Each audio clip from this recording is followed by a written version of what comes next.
Hey everybody, I hope you guys are all doing okay. Welcome to the start of a new project. We're going to be playing Nobody Saves the World, but like with many of my other playthroughs, we're going to be doing it in a slightly unorthodox fashion. So in this episode, I'm just going to be talking a little bit about the game, a little bit about a little bit about what I'm going to be doing in this playthrough and why I'm doing it that way. And then at the very end, I think we might possibly have time to jump into the game and maybe walk around a little bit. And if we haven't spent too much time talking, might even get to see some action.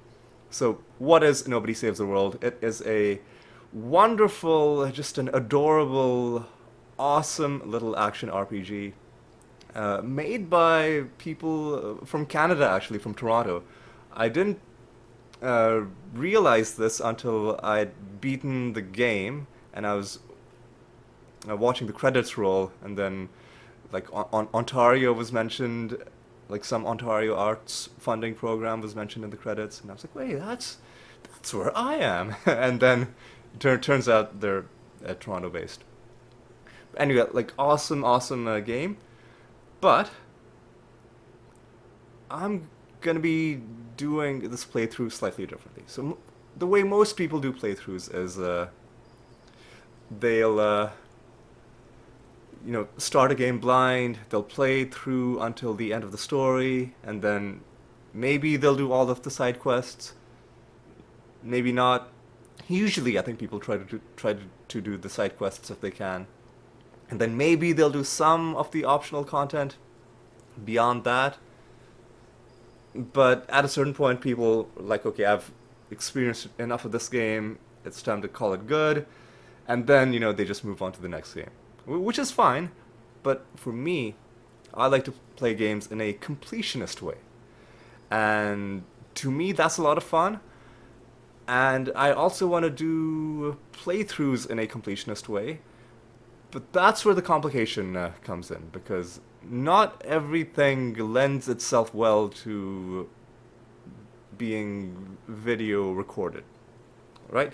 Especially if there's a lot of repetition and a lot of grinding. So, this game, um, like many games, has the condition that if you want to fully 100% it, you've got to beat it in New Game Plus. That's one thing, meaning like a true 100%, if I was recording everything, would be I play the entire game once, and then I play the entire game again, which would have been slightly awkward to do, and it would have also just taken a lot of time.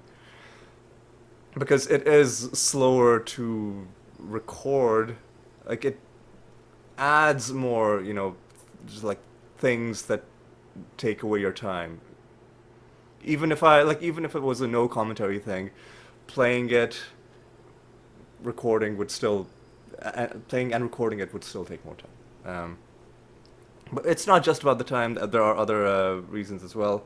So, um, for me, when I'm 100% in games, I try to look a little bit beyond just what the list of achievements are. So, to a lot of people, if you've gotten the platinum trophy, they're like, that's it, 100% done, it's over, let's move on.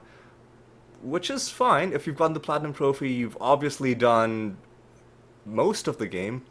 But the thing is, a lot of the times games will have content in them that the game will give you acknowledgments for completing, but which don't necessarily have specific achievements tied to them. And some of that content, I think, like it varies from game to game, but sometimes I think like that content is like good enough that it should count as part of the 100%. So a good example of this, one of my favorite games, Batman Arkham City, they obviously have, it has its own platinum trophy.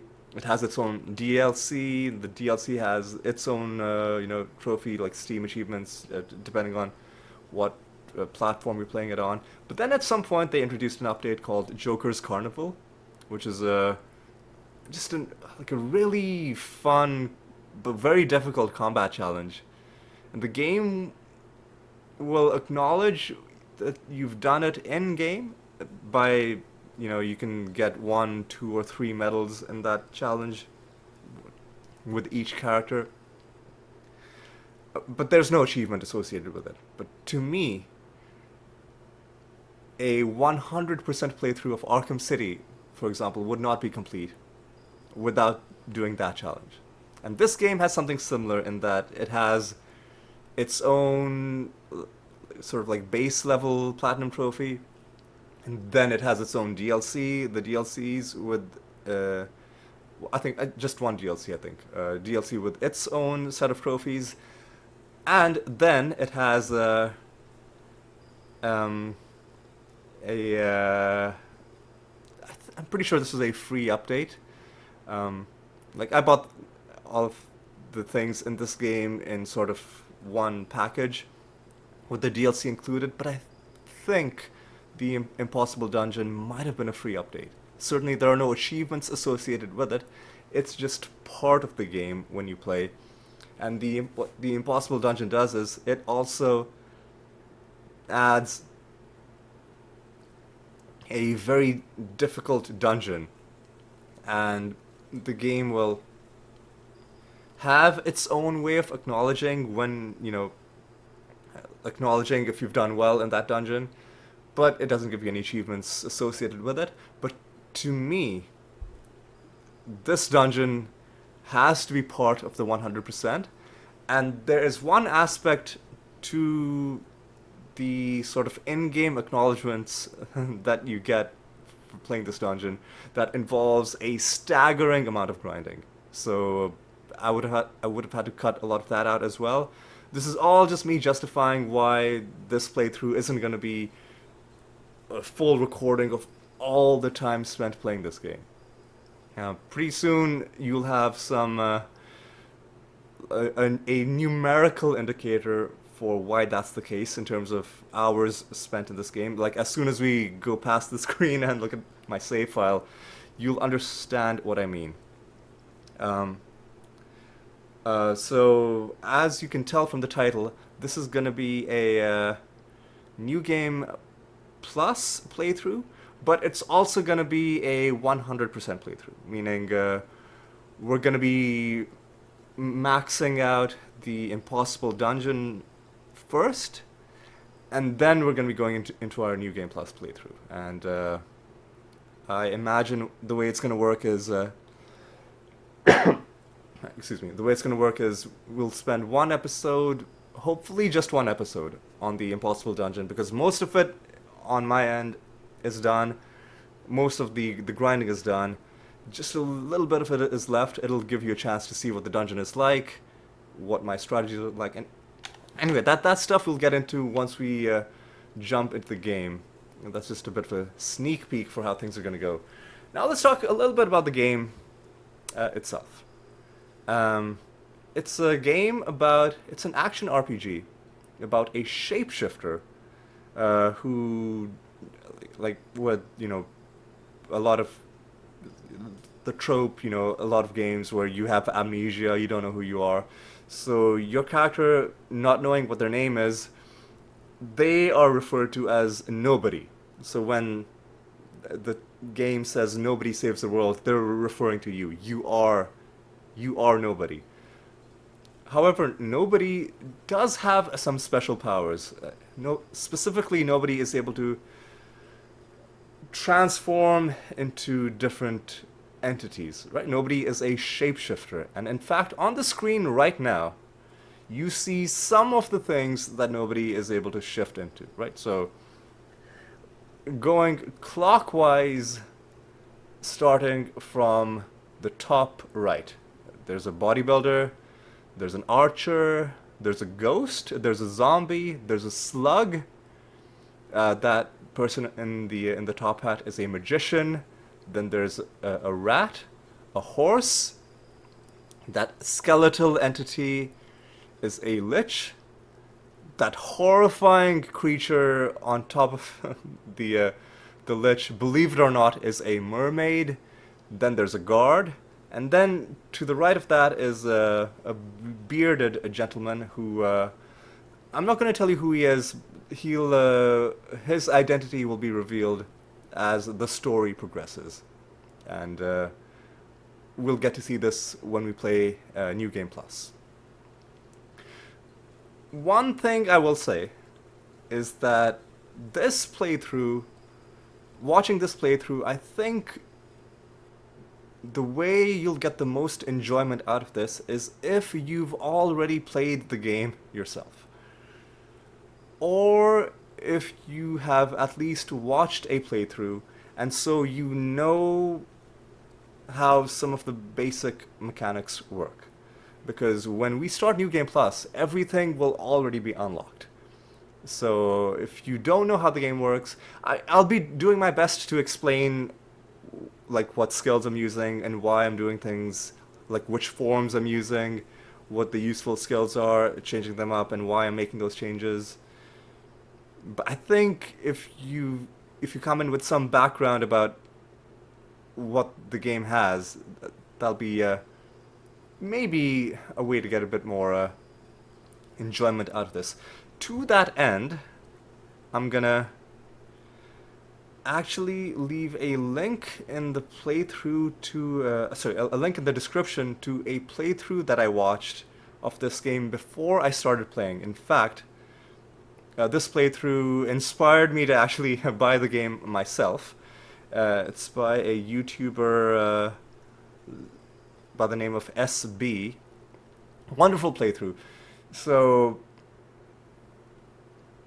like, if you're skeptical about whether or not you are going to buy this game yourself, or if you're like, I don't have the time, or the energy, I get that. Sometimes I'll watch playthroughs, like entire playthroughs before I buy a game. I'll leave that link for you to watch there. And I know this is maybe starting to sound a little bit dubious. You're like, hey, what kind of bait and switch is this? Your idea of making a video is to tell us to watch a completely different video that you didn't even make? Like, what kind of scam is this guy running? But like trust me, there's a logic to this, is in the sense that if you like, there's a lot of little moments in this game where discovering something for the first time is done in a really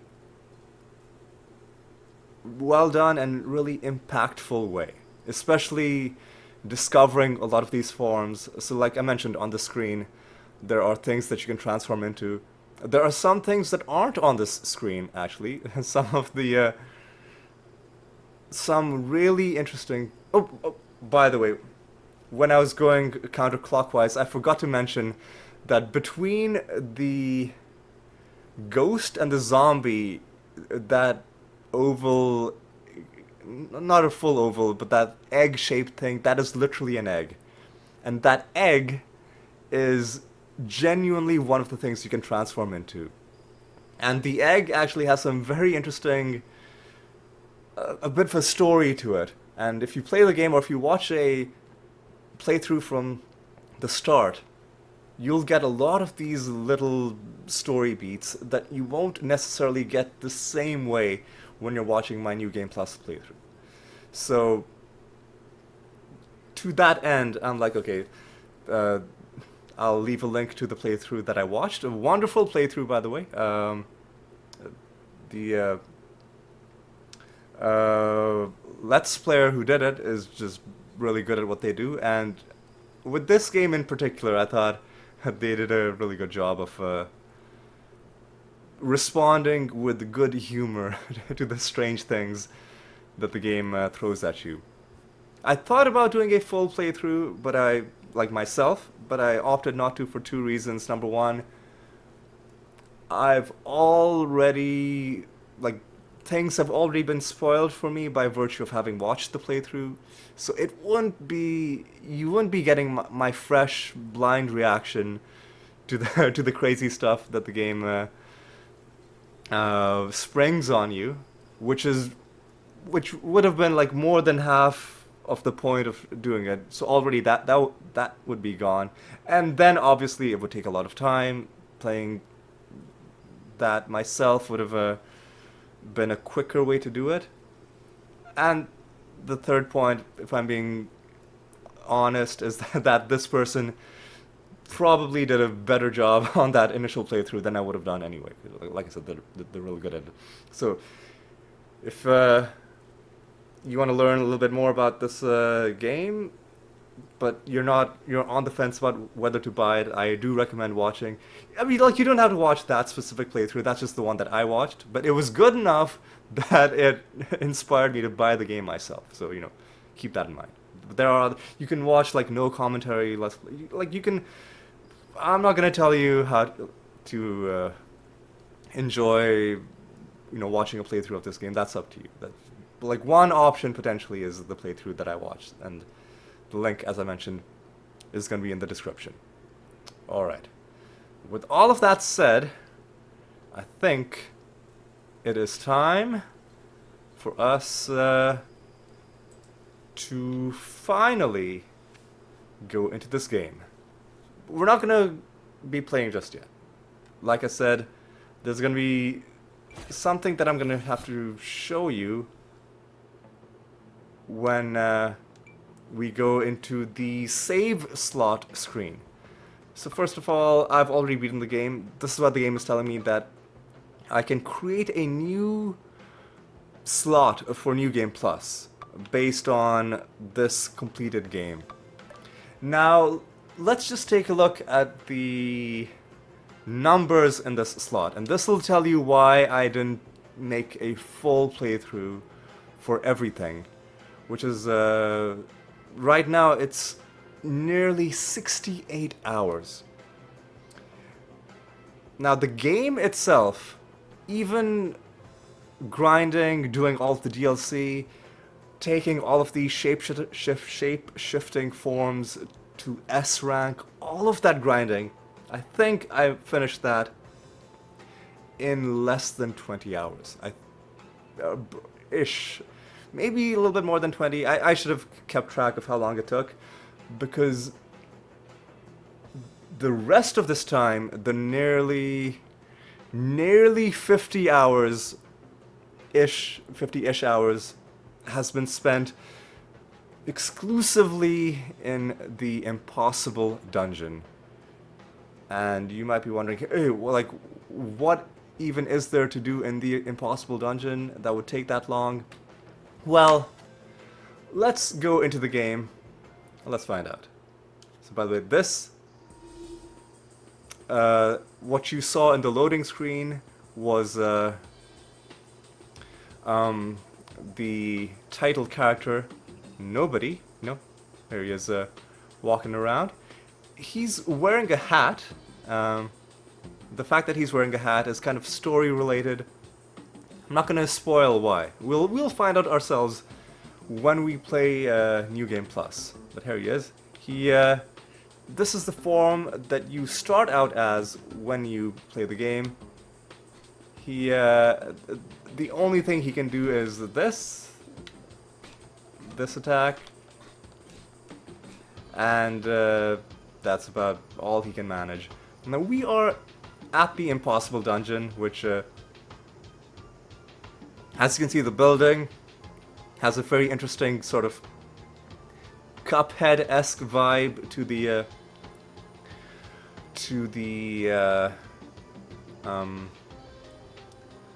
exterior. It's being run by this guy. This guy who is telling us to go choke on a corn dog. And already some of you people might be bewildered. You're like, what is going on? What kind of game is this? Like, why is this guy in fucking like handcuffs, like shackles with that? I don't know if that giant metal ball attached to his leg. I don't know if prisons actually did this, because I only really see this kind of thing happening in like cartoons, but clearly some sort of inmate just standing out in the open, telling people to go choke on a corn dog. So this guy is the proprietor of the Impossible Dungeon. And I'll tell you a little bit about his story, because we're not gonna start the Impossible Dungeon story from scratch when we start New Game Plus. This part of it, I think, is gonna carry over, which means I don't think we're gonna see this guy's initial dialogue. So when you get to this area in the game world, this guy is not he's not a jailbird, right? Like, he's not a prisoner. He's just standing outside, and he is the proprietor of this place. But what happens is, he sets you some challenges. He's like, if you beat floor 6 of the dungeon, you get this prize. If you beat floor 12, you get this prize. If you beat floor 18, you get this prize. And he doesn't think you are able to do it. So what he does is, when you beat floor 18, and by the way the Impossible Dungeon works, we'll see this in the run that we will do shortly. What he does is, he tries to scam you, and you can, like, the game gives you some dialogue choices, but the dialogue choices are mostly flavor for, like, how, like, sassy you want to be. So while he's talking to you, the wizard police are listening, and then as soon as he admits to trying to scam you, they're like, "We got him! Take him down!" And then they take him away, and he comes back in shackles, and his punishment is to continue to be the proprietor for the Impossible Dungeon while the player keeps on going in and playing however much they want to play, and then slowly 100%ing it.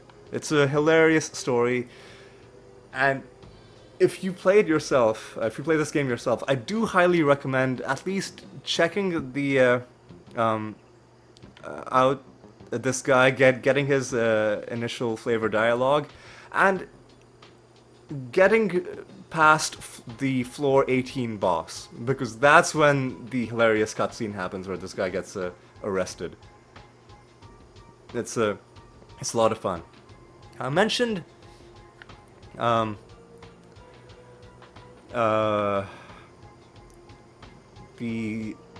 notion of 100%ing this Impossible Dungeon. Now, what does that mean? Well, that is related to this thing on the left. Now, this thing is, you can think of it as kind of an in-game trophy cabinet. You see there are some shiny statues being displayed on this platform. These, in fact, are statues for the various forms that you can transform into in this game. Now, all of the forms in the game are on this platform except for one. At this point, I'm gonna assume that you have either already gotten some familiarity with this game, or that you don't care too much about spoilers. So at this point, I'm gonna open up the screen where it shows you all of the different forms in this game. Alright. So zoom out a little bit. You start out as nobody, and then this is the... Ooh, I didn't mean to jump to the dragon straight away. I wanted to leave it as a bit of a surprise. But yep. The egg eventually gives you the dragon. That's the big story with the egg. But here are all of the forms. Some of them we saw on the screen. A couple of them we haven't. So I don't think we saw the rogue. I don't think we saw the monk or the turtle or the robot. We definitely did not see the dragon. And we didn't see these two forms. These are from the DLC. And we didn't see this form, which is from the Impossible Dungeon update. As you can see, I have already taken the liberty of putting them all, bringing them all to S rank, meaning all of their abilities are unlocked. And speaking of abilities, I have taken all of the abilities to rank 4, which is the highest rank. So all of the passive abilities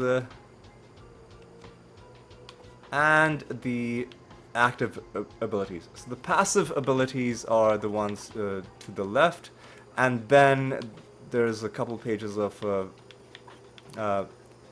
like extra passives that you can just buy from the in-game merchant. All of them have been upgraded all the way, which, you know, even the ones that I didn't think I was ever going to use, I upgraded them because, number one, of course I'm going to do that, I'm a completionist, but also, in case I wanted to ever use them, they are now fully upgraded, so they're there. Right? So let's get back to this platform, right?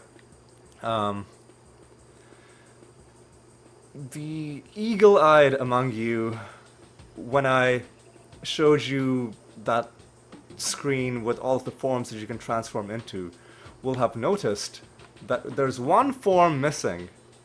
The dragon isn't on this platform. You might have thought that the thing to the left of the robot is the dragon, but that is not the dragon. That is in fact the dino. I know it can be a little bit hard to tell because they're kind of similar looking, but the dragon obviously has wings, and this T-Rex or whatever dinosaur he is or she is does not have wings. What I'm going to do is I'm going to transform into... But before I transform into the dragon, let's see what happens if you interact with it with this form. The game will tell me that your equipped form's statue is fully upgraded. Equip another form to upgrade.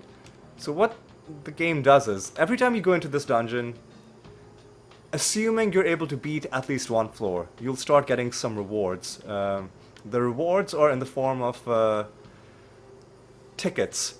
Tickets that you can then exchange for prizes. And what you can do with those tickets is you can have a statue built in your honor. And you can have a different statue for each of your different forms. By the way, while we're on the subject of statues, one thing that you'll see when you come to the Impossible Dungeon for the first time is, it's a little bit hard to see, but you know, to the right of the mermaid statue, just below the rogue statue, there's just like a disembodied leg just standing there. You might be thinking, oh, is that a glitch? Is that just an incomplete image that they put? They forgot to put the rest of that? No, that is intentional. So this guy, he's basically running a scam. So you see like a group of people, like a family, I think. They have a bunch of tickets that they want to exchange. They're like, oh, what can we get out of this? And he, you know, very insultingly tells them, what you can get out of it is a single leg. So this is the statue that he gave to that one group of people. And the funny thing is that this leg statue persists and actually does get upgraded as you upgrade your own statues and increase the overall level of this statue area. So what I'm going to do now is I'm going to... by the way, this is how you switch to forms quickly. I'm going to now switch to the dragon form. very like the artwork in this game is so amazing, right? Like just I don't know, like this kind of cartoonish drawing style, I just really, really love it. So, as I mentioned, the dragon is the only form who we haven't upgraded, and now I'll show you what it's like to upgrade statues, right? Upgrade statue with the equipped form, that's going to put the statue on the board, and I'm not even sure what kind of a statue it's meant to be, because if we upgrade it once, that's gonna turn it into bronze. And I think maybe the base statue is like just maybe like a stone statue, or like maybe tin or some really low quality metal, possibly. And then with one upgrade it turns into bronze. A second upgrade will turn it silver.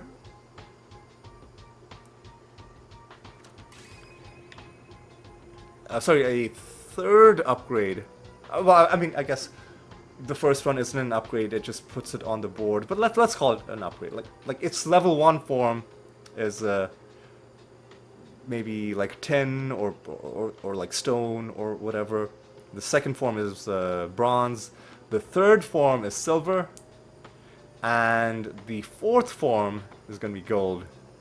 Now we don't have enough to upgrade it all the way to gold, and this is intentional.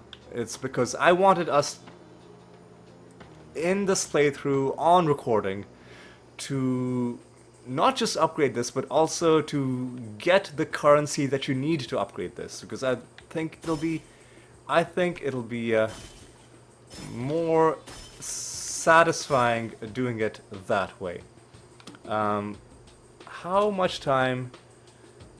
We've already gone past. We've already gone past the half-hour mark. So I think we're gonna have to save this for the next episode, because I'm gonna try to not do really long episodes for this game. So I think we're gonna leave that there for this episode. Let's just save the game. You save by walking within range of these crystal type things with the floppy disk icon on them. You know, the sort of universal icon for saving things is still a floppy disk, which to me is still amazing. I tell you what, before we end, let's talk to some of the people around, and let's just see what they have to say. Let's talk to this guy.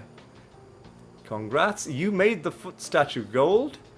This is the guy who tells you, by the way, that you can upgrade the statue if you upgrade the overall level of the pedestal? Pedestal. That's what the game calls it. Let's talk to him again. No. Didn't want to try and bench press him. Let's talk to him. He says, "You must really like statues, huh?" It's kind of weird, but that's okay. And my friend, I'm glad you're okay with it. And yes, I do really love statues. By the way, speaking of statues, you might have noticed when we were upgrading the dragon statue that it had a slightly different pose every single time.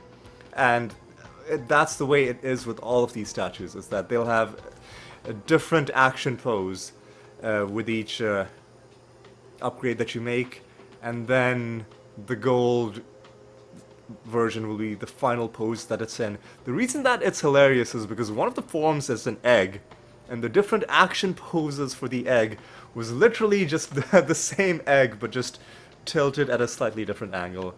That was just really awesome. Really, like, that kind of subtle humor, I think, is my favorite. Then there's the merchant to the right, who I've already bought everything from this guy. You can buy upgrade tokens from him, but that would not accomplish anything because we've literally upgraded everything already. We can talk to this person who says, "I'm late for the freak show. Do you know where it is?" I hope it hasn't sold out yet. And in case... The joke that the game was trying to make is that this mutated individual, a lot of people would assume that if he's asking about the freak show, he must be in it, but no. He's not a freak, he's just there to see the freak show, right? So it's a bit of a joke, but also maybe a bit of a lesson to not make assumptions.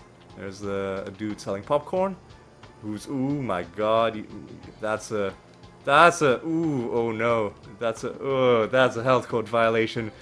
You know what, maybe I'll, pass on the popcorn. You know, let's be the original form as much as we can in this video. Yeah, no thanks. I don't have time for popcorn. Let's say it like that. Munch, smack, snarf. This is the best popcorn I've ever had. So she seems to like it a lot, right? Fine, alright. Just make sure you've gotten your COVID shots. And let's talk to this person's so hungry, but all they have here is soggy popcorn. Oh no. Soggy. This guy's probably been, like, coughing all, oh no.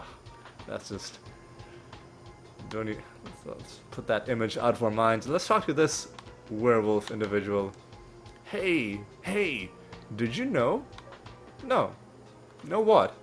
While in the impossible dungeon, you can open the map to see where the exit is at any time. That's actually a very important piece of information, which I use. In fact, you can't really do well in the impossible dungeon, especially in later levels, unless you look at the map and figure out where you need to go. You'll waste too much time otherwise. So, if we talk to him again, he says, sorry if I drooled on you. I just get really excited about maps. And now let's talk to some of these people. Starting with this. We haven't moved in 2 hours. Just, hey you. I'll sell you my spot in line. $5. I mean, yeah, sure, why not? Much as it got ya. No way am I backing out now. What's he saying? Are you a follower or a leader? A good line waiter knows how to be both. Very wise words. No cutting. I said no cutting. What's the line for? If you need to ask, it's not for you. Go wait in the popcorn line with the other plebs. What is this line for? Hang on. Excuse me, is this the line for lost kids? If mommy doesn't come back by dark, I'll have to join the circus. Oh no! If I can't join the circus, I'll go to the orphanage. Okay. I heard that this is the longest line. This is how I know it'll be worth the wait. The bathroom line is so long, I had to relieve myself on the trees. Now I'm just waiting to wash my hands. I'm not an animal. Is this the line to the... See, I think the problem is that I feel like these people might have formed a loop. And... like have unwittingly created a line that never ends. Which, you know, is a scary prospect. But yeah. I think we've talked to everyone. Yeah, some of these guys, I spoke to for the first time. So I've seen that, genuinely seeing that dialogue fresh, so I'm glad I did it. There's also a kid standing behind these balloons. You can pop his balloons, but if you do, he'll be upset. So I don't want to do that. If you want to do that, you know, you can buy the game yourself. If you're that intent on ruining a young child's day, you're gonna have to buy the game yourself. That is where I draw the line. This is not part of the 100%. Popping this kid's balloons. This is where I draw the line. Anyway, I think that puts us at around 40 minutes. Yep, which I think is a good point to end off this episode. So I think we've covered just about everything that needed to be covered. We talked about what the series is going to be like, what it's going to be, what we're going to be doing, and how things are going to go. And then we popped into the game. We got to see some of the forms. I showed you the bodybuilder, the lich, the dragon, and believe it or not, the egg. The 4 forms on the orthogonal directions, north, south, east, west, are the forms that I'm going to be using for the dungeon. And I'm not joking, the egg is actually going to be pretty crucial. And by the S tier egg is hatching. You get to see the baby version of what it eventually turns into, which I thought is another nice touch. But yeah, so we got to take a look at the outside of the dungeon. I told you this guy's story. We still... Listen, I don't even know... Nobody's selling corn dogs, so I don't even know... Like, do I have to go somewhere else to buy a corn dog and choke on that? At least put some effort into your insults, man. Anyway, we got to take a look at the pedestal. We brought out our dragon, and we upgraded our form for that, and we have 1 upgrade left. Hopefully, this, admittedly, I don't know for a fact. It's possible that when we upgrade this statue to gold, the game's like, oh, gotcha, it turns out you actually gotta upgrade all of these forms again. There's a platinum level. Maybe. We'll find out ourselves. This is where it becomes slightly blind, because I haven't played New Game Plus, and I haven't upgraded the pedestal to level 84. Both of those things we're gonna see, or I'm gonna see for the first time, what happens as we're doing this playthrough. But yeah, that's how things are gonna shape up. In the next episode, we're gonna be going into the impossible dungeon, and hopefully in that one episode we will have earned enough tickets to upgrade the dragon to gold. That's the plan for the next one. But yes, I think that is going to be all for this episode. It is time for me to say thank you so much for watching. I hope you'll join me for the next episode. And once again, if you haven't played this game, if you haven't seen this game before, I do highly recommend watching SB's playthrough of it. I'm going to leave a link to SB's playlist, and you can check that out. It really is a very good playthrough, and if you end up subscribing to SB and becoming an even bigger fan of them than you are of me, well then that's a risk I'm willing to take, but I will leave a link to that